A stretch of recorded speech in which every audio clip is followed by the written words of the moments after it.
दोस्तों supreme court ने UAPA bell के रूल को लेकर एक बहुत ही ज़्यादा इंटरेस्टिंग और बहुत ही ज़्यादा हिस्टोरिक अपना एक डिसीजन दिया है। उस डिसीजन के बारे में मैं आपको बताऊं तो वो हज़ारों केसेस पर उसका बहुत ज़्यादा फर्क पड़ने वाला है। दोस्तों पहले मैं आपको यूएपीए के बारे में बताता हूँ क्या एक्चुअली ये होता क्या है। यूएपीए जो इसका शॉर्ट फॉर्म है उसका अभी मैं आपको बता दूंगा उसका फुल फॉर्म। मैं उससे पहले आपको ये बताता हूँ कि आखिर है क्या। यूएपीए एक ऐसा लॉ है जो कि देश विद्रोही के ऊपर लागू होता है। ये एक रूल है, अगर जैसे कोई व्यक्ति अगर देश से गद्दारी करता है या कुछ इस प्रकार की चीज़ें करता है तो ये एक्ट यानी कि ये जो रूल है उसके ऊपर लगता है। अब क्या होता था कि अगर कोई पुलिस वाला किसी व्यक्ति के ऊपर अगर ये यूएपीए का अगर चार्ज लगा देता था यानी कि उसके ऊपर अगर ये एक्ट लगता था तो उसे महीनों महीनों जेल में रहना पड़ता था।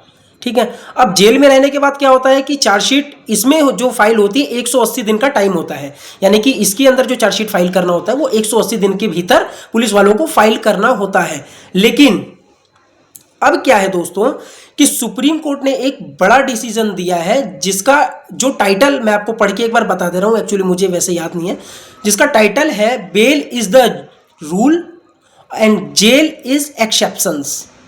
ठीक है, मतलब सिर्फ यूएपीए लगा जाने का मतलब जेल नहीं है, पुलिस को स्ट्रॉन्ग प्रूफ दिखाना पड़ेगा और कोर्ट बिना जवाब डिनाई नहीं कर सकता।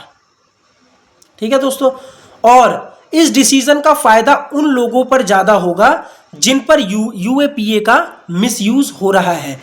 ठीक है, जैसे स्टूडेंट्स हो गए, जर्नलिस्ट हो गए, एक्टिविटिस्ट हो गए, जो प्रोटेस्ट करने वाले हो गए और यानी कि प्रोटेस्ट केसेस हो गए, और नॉर्मल लोग जिनके ऊपर भी ये यूएपीए का एक्ट लगा होगा।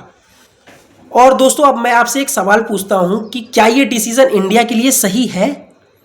क्या इससे मिसयूज होगा या जस्टिस मिलेगा? और इस चीज के लिए आप मुझे नीचे कमेंट्स में बताएं। Thank you.